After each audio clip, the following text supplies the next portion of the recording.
Tiempo, señor diputado Pablo Iturralde. Gracias, señor presidente. En términos muy parecidos a lo que planteaba el diputado Gandini, yo creo que la primera cosa que nosotros tenemos que hacer en este caso, hoy aquí, es hablar de cuál es la responsabilidad gubernamental que uno debe tener cuando está al frente de un equipo económico.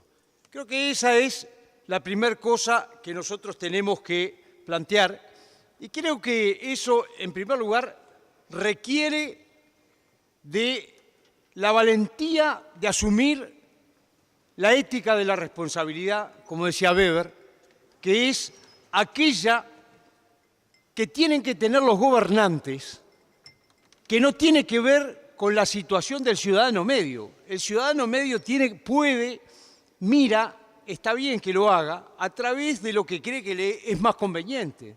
El gobernante tiene que elevar la mirada.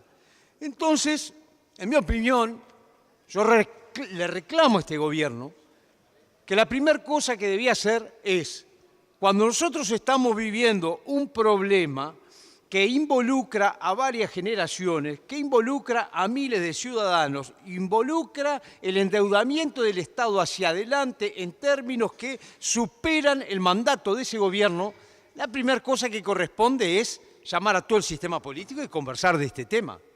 Esa es la primera cosa que tiene que hacerse. Y ahí decir, bueno, muchachos, ¿de qué manera vamos a resolver este tema?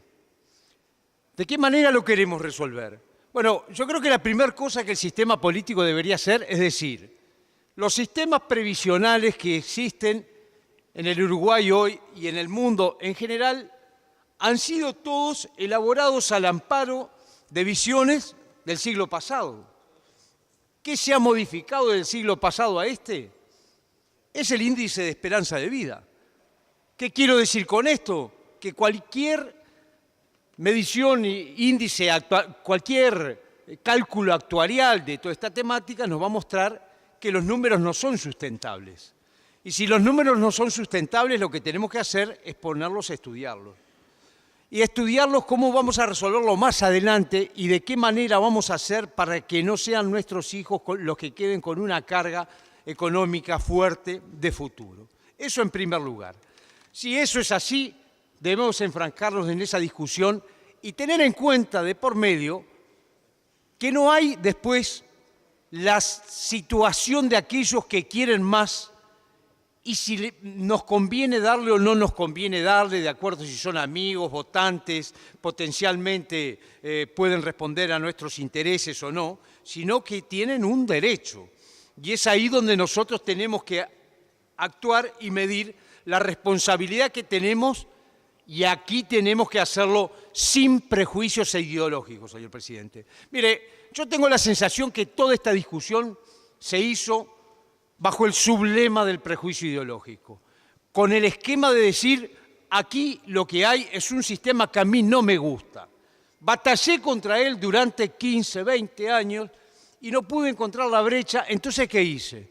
Iba pasando un ómnibus que me sirvió para poder subirme al carro y pegarle al sistema. Y ahí ya veo si puedo y me lo llevo puesto. Acá hay un gran prejuicio ideológico con toda esta temática. Acá hay una forma, en cierta medida, hay un reconocimiento del sistema mixto, pero hay un gran prejuicio y hay unas ganas de destruirlo absolutamente. Y eso no es responsable porque los sistemas estatales, de acuerdo a lo que estaban previstos antes de la SAFAP, no son sustentables desde ningún punto de vista. Probablemente no sean sustentables ninguno de los que tengamos hoy, tengamos que ponernos a revisarlos sobre otros parámetros, pero bajo los sistemas previstos a la luz de los sistemas del siglo pasado, esos no son sustentables. Yo creo, señor presidente, que además esto adolece de un problema importante y que esto no es redistributivo. Yo miro las barras y escucho y aclaro que también estoy involucrado dentro de los que me comprenden las generales de la ley con relación a esta solución, razón por la cual luego de hablar voy a hacer exactamente lo mismo, voy a pedir licencia y me voy a retirar de sala.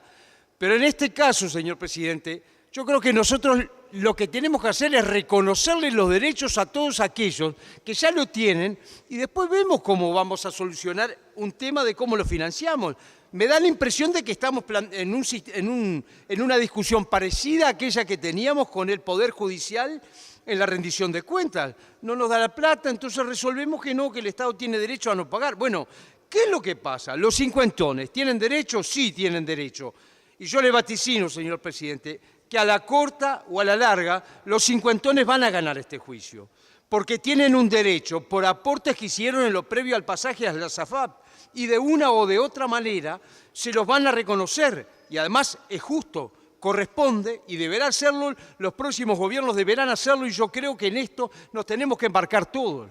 A mí me da la impresión, señor presidente, que en este tironeo hubo una actitud, dije irresponsable, no quiero insistir con eso, por lo menos no del todo responsable en transparentar los números como hubiera correspondido. La oposición tiene derecho a discutir los números. ¿Sabe qué pasa? En Estados Unidos en estos días se votó en una de las cámaras una ley y se la están pasando al Senado, se le votó en la Cámara de Diputados y se la están pasando al Senado casi que con un memo hecho a mano. No está claro cómo son los sistemas tributarios ni si tienen los votos todavía, pero no saben muy bien de qué números están hablando. Y acá nosotros, yo me pongo a pensar, el PIB de Uruguay anda en torno a los 60.000 millones de dólares y estamos hablando de una solución que de acuerdo a algunos asesores técnicos que vinieron a la comisión podría estar costando unos 1.200 millones de dólares, 0,2 del producto. Se nos dijo que no, que por parte del Banco de Previsión Social, después que entró acá, le empezaron a revisar y dijeron que no eran unos 1.200 millones de dólares, parece que eran como 2.400. Caramba, 0,2 a 0,4. Pero después el equipo económico que había firmado aquella solución, la primera, la vieja de hace un año y pico, y la de ahora, no era 0,2 ni 0,4, parece que era aproximadamente 0,6. Entonces, en una semana, corriendo la fuerza de gobierno, que muchas veces también voy a acudir a la imagen que he utilizado en otros casos, a veces tengo la sensación que lo que nos correspondería a nosotros es decir, mejor que resuelvan en la mesa del Frente Amplio, en Colonia y Ejido, disolvemos las cámaras y después llegan acá y con una lógica actuarial le ponemos un sello de ley a lo que resolvió la mesa del Frente Amplio. Nosotros queremos participar de esta discusión, pero en esta discusión no nos dejan meter mano, no nos dejan meter cuchara, la cierran, la resuelven entre 50 y lo demás quedamos, ¿sabe cómo decíamos al Melo? Mirando para la fiambrera. Mirando para la fiambrera, no sabemos lo que hacer porque no podemos incidir. Nada más que protestar podemos hacer. Y nosotros reclamamos y vamos a seguir reclamando transparencia. Yo pregunto, ¿esto afecta el grado de inversión del Uruguay? ¿Esto hace que el endeudamiento y el déficit fiscal vayan a ser mayores que el nivel previsto de crecimiento? Ahí está la clave. Y ahí está la clave de qué es lo que va a pasar hacia el futuro. ¿En cuánto nos endeudamos? ¿0,2, 0,4, 0,6? ¿Corresponde hacerlo de acuerdo a derecho? Capaz que no importa tanto si es 0,2, 0,4, 0,6, sino si corresponde hacerlo de acuerdo a derecho. ¿Tienen derecho los cincuentones o no lo tienen? ¿Es malo la SAFAP? Entonces le facilitamos a los que tienen muchos ingresos, porque eso es lo que no se muestra. Ese es el cangrejo que está abajo de la piedra. A los que ganan mucho le vamos a hacer una ley para obligarlos a pasarse al BPS. Pero a los que no ganan mucho los dejamos en el sistema de la AFAP. Y esto es para beneficiar a quienes. Quiere decir que a los que no vamos a beneficiar, que se van a quedar con el sistema neoliberal, capitalista y malo, van a ser los que ganan menos. Los que van a pasar son los que ganan más. Mire, señor presidente, yo creo que esto está muy lejos de ser redistributivo. Yo creo que nosotros tenemos que repensar y quiero culminar de la misma manera que comencé. El sistema político tiene que actuar con lo que decía Weber, con la ética de la responsabilidad. No podemos medirlo en términos de conveniencia, de si nos toca más o menos, sino en términos primero de Estado de Derecho. Tenemos que culminar los cálculos, tenemos que estudiar cuáles son los derechos que les corresponden a todos y cada uno de los trabajadores que han aportado a lo largo de todos estos años. Y además lo que tenemos que hacer es hacerlo de la mano de números que sean absolutamente transparentes para saber en cuánto estamos endeudando al país. Y hacerlo de manera tal que esto no termine siendo una fiesta, que la terminen pagando, no termine siendo una solución más que una fiesta que la terminen pagando nuestros hijos y nuestros nietos. Muchísimas gracias.